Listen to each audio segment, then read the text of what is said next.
Today I want to talk about a subject that might seem a little contradictory at first. We're going to talk about the world's greatest stock pickers, the Mavericks, the legends, the men and women who beat the market by picking individual stocks. And we're going to talk about why their greatest, most enduring wisdom doesn't tell you to do what they did. Instead, it gives you all the reasons in the world to do the exact opposite, to be a calm, patient, passive index fund investor. You see, if you listen closely to what these brilliant minds have been saying for decades, you'll find a common thread. It's not a secret stock picking formula. It's a set of principles about behavior, about time, and about the nature of markets themselves.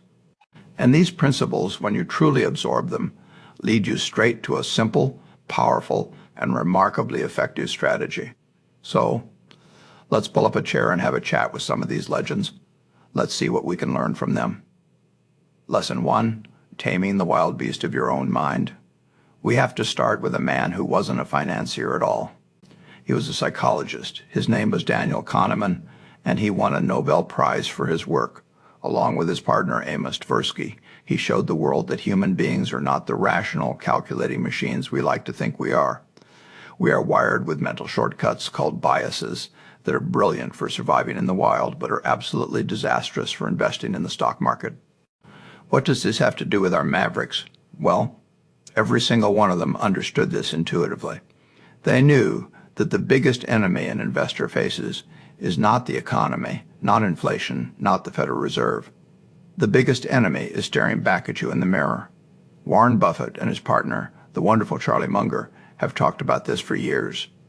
Charlie built a whole latticework of mental models precisely to avoid these common psychological pitfalls. He said you must understand the psychology of human misjudgment, because if you don't, it will understand you.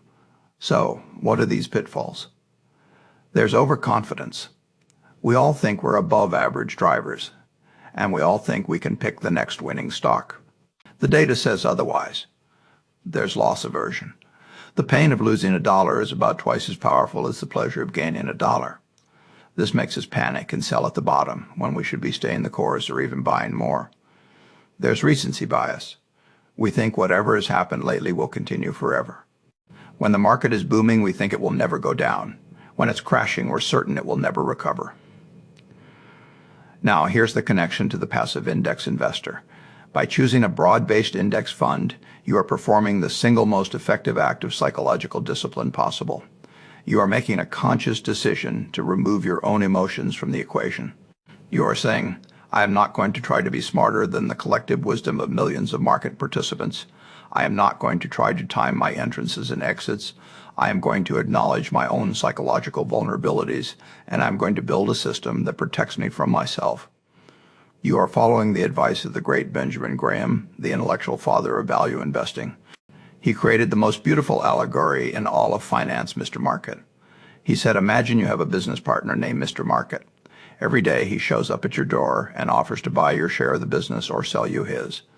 The trouble is, Mr. Market is a manic depressive. Some days he's euphoric and offers you a ridiculously high price. Other days he's profoundly depressed and offers to sell you his share for a pitifully low price.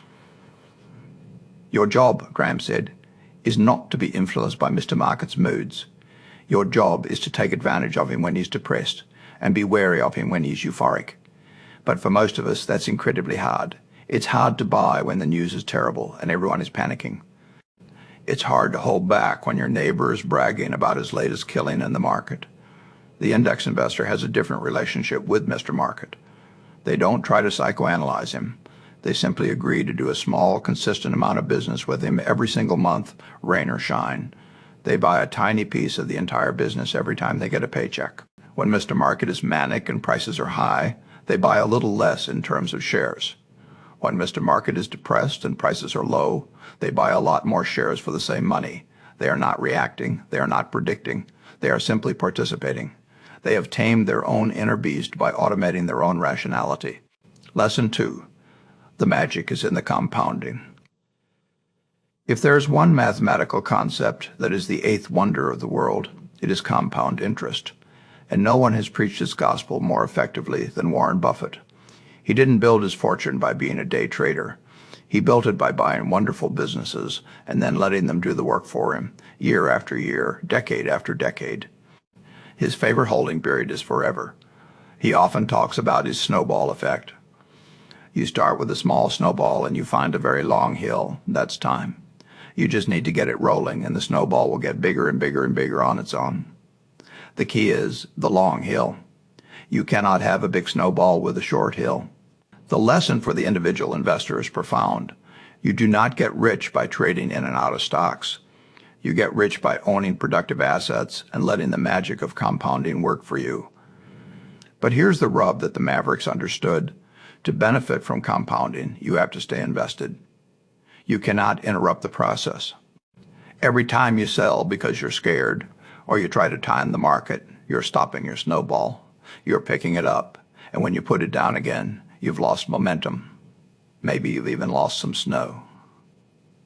The great John Bogle, the founder of Vanguard and the man who brought the index fund to the masses, understood this better than anyone. He showed us that the magic of compounding is not just about the returns the market gives you, it's also about the returns you get to keep. And what stands in the way of you keeping those returns? Costs, fees, taxes from frequent trading. An index fund is the ultimate compounding machine for the everyday investor. It has incredibly low costs, which means more of the market's return ends up in your pocket to compound for decades. It is incredibly tax efficient because it rarely trades. And most importantly, by its very design, it keeps you in the game. It keeps your snowball rolling down that long hill. You are following the wisdom of Philip Fisher, another legendary investor who focused on holding great growth companies for the long term. He wrote a brilliant book called Common Stocks and Uncommon Profits. His entire philosophy was about finding these extraordinary companies and then having the patience to hold on to them through thick and thin, through market cycles and economic ups and downs, so that the power of their growth could compound in your portfolio. An S&P 500 index fund is a way of owning a basket of what the market deems to be the 500 best Philip Fisher type companies at any given time. As some fade, new ones are added. You are always owning a collection of productive assets, and you are letting the collective power of their earnings compound over time. You are not picking the 1 in 1,000 winner. You are owning the entire field, and you are letting the winners carry the day. Lesson 3, the hubris of prediction. Let's listen to another giant, Howard Marks of Oak Tree Capital. He has written endlessly about the futility of prediction. He talks about the difference between first-level and second-level thinking. First-level thinking is simple and superficial. The economy looks bad, I should sell my stocks. It's what everyone is thinking. Second-level thinking is deep, complex, and uncomfortable. The economy looks bad and everyone is selling, so the bad news is probably already reflected in stock prices. In fact, prices have fallen so far that they now represent a bargain, so I should probably be buying. The point is not that second-level thinking is always right. The point is that it's incredibly hard. It requires you to not only know what is going to happen, but to know what the consensus expects to happen and how your view is different. Most of us are first-level thinkers, and the Mavericks tell us that's okay, as long as we don't pretend to be something we're not. Warren Buffett has famously said, "We have long felt that the only value of stock forecasters is to make fortune tellers look good." He and Charlie Munger have never based their decisions on macroeconomic predictions. They focus on the quality of the individual business because that is something they can understand and analyze. The direction of interest rates or the GDP for next quarter, they consider that noise. So if the world's greatest stock pickers don't waste their time trying to predict the unpredictable, why should you? The index fund investor embraces this wisdom completely. They are saying, I don't know what the economy will do next year. I don't know which sector will lead the market. I don't know where interest rates are going. And I am not going to bet my financial future on my ability to guess correctly. They are following the academic work of Eugene Fama and others, whose research on the efficient market hypothesis suggests that at any given moment, stock prices reflect all publicly available information. This doesn't mean the market is always right, but it does mean it's very hard to consistently outsmart it. By owning an index fund, you are making a humble and powerful admission. You are admitting that you cannot predict the future. So you buy a piece of the entire market and you let the collective long-term growth of global capitalism be your guide. You are not betting on a single horse. You are owning the whole racetrack. Lesson 4. The tyranny of costs and the triumph of the common man. This lesson comes from the ultimate maverick for the common investor, John C. Bogle. Jack Bogle did something radical. While everyone on Wall Street was trying to convince you that they were smarter than the market and that you should pay them high fees to manage your money, Bogle stood up and said, "You know what? You're probably not going to beat the market. And neither are they. So why pay them to try?" He was a heretic. He was thrown out of the company he helped run for this idea. But he persisted. He founded Vanguard on a simple revolutionary principle. The returns earned by businesses in the stock market, in the aggregate, will go to the investors in the aggregate. But the financial system takes a huge cut in the form of fees, commissions, and other costs. Therefore, the surest way to increase your share of the market's return is to minimize your costs. This is perhaps the most irrefutable, data-backed argument in all of finance. High costs are a relentless drag on performance. They are a certainty, while outperformance is a gamble. Warren Buffett has understood this for decades. He has instructed the trustees of his estate to invest his money for his wife after he's gone in a simple way, 90% in a low-cost S&P 500 index fund and 10% in government bonds. He knows that after accounting for fees, the net result for most investors who pick expensive active funds will be worse than the simple low-cost index. The index fund is the embodiment of Bogle's crusade. It is the ultimate low-cost vehicle. It doesn't pay a team of highly paid analysts to pick stocks.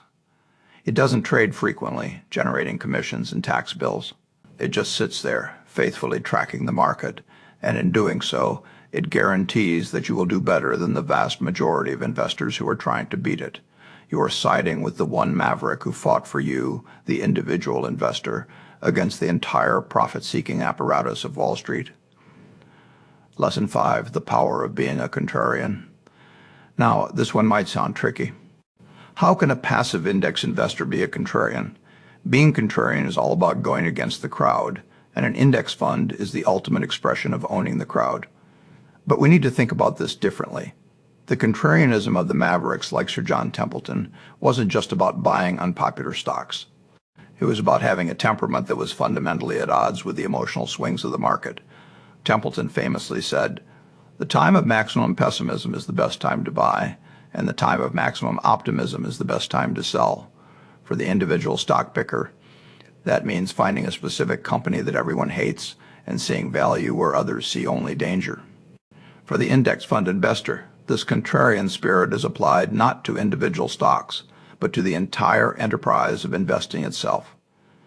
When maximum pessimism descends upon the market during a financial crisis, a pandemic, a recession, the emotional gut reaction for most people is to run for the hills, to sell everything and go to cash. That is the time of maximum pessimism. The contrarian act for an index fund investor at that moment is to do nothing. Or even better, to continue their automatic investment plan, to keep buying. They are not buying a specific hated stock. They are buying a slice of the entire American or global economy at a fire sale price. They are being contrarian to the emotion of fear. Conversely, when there is maximum optimism, when your Uber driver is giving you stock tips and the news is only about new all-time highs, the emotional urge is to throw more and more money into the market to chase the hot trend. The contrarian act for the index fund investor at that moment is, again, to do nothing out of the ordinary. They are being contrarian to the emotion of fear. Conversely, when there is maximum optimism, when your Uber driver is giving you stock tips and the news is only about new all-time highs, the emotional urge is to throw more and more money into the market to chase the hot trend. The contrarian act for the index fund investor at that moment is, again, to do nothing out of the ordinary, to stick to their plan, to not get greedy. They might even rebalance their portfolio, selling a bit of the inflated stocks to buy more of the lagging bonds, a disciplined and unemotional act that is the essence of contrarian risk management. In this way, the passive investor is the ultimate long-term contrarian. They are contrarian to the entire cycle of greed and fear. They are following the wisdom of all the mavericks who said that success comes from being fearful when others are greedy and greedy when others are fearful. The index fund is the vehicle that allows you to execute that philosophy with discipline and without the heart-stopping risk of betting it all on a single misunderstood company. Bringing it all together, the Mavericks path for the rest of us. So, let's review what these brilliant minds have taught us. From Kahneman, Munger, and Buffett, we learned that our own psychology is our greatest enemy, and we must build a system that protects us from ourselves. From Buffett and Fisher, we learned that the real wealth is built through the relentless, unstoppable power of long-term compounding, and we must never interrupt it. From Marx and Buffett, we learned that prediction is a fool's game, and we should focus on what we can know and control. From Bogle, we learned that costs are a deadly drag, and the low-cost provider has an almost insurmountable advantage. And from Templeton, we learned that we must cultivate a contrarian spirit, not in our stock picks, but in our temperament, buying when the world is fearful and holding steady when the world is greedy. When you take these 5 profound lessons and you look for a single, simple, elegant solution that embodies them all, what do you find? You find the humble index fund. It is the psychological shield that keeps you from panicking. It is the ultimate compounding machine kept efficient by low costs. It is the humble admission that you cannot predict the future, so you own it all. You just need to own it, and own it for a very, very long time. That is the Mavericks path for the rest of us. It's not a exciting get-rich-quick scheme. It's a boring get-rich-slowly certainty. And in the world of investing, boring is beautiful.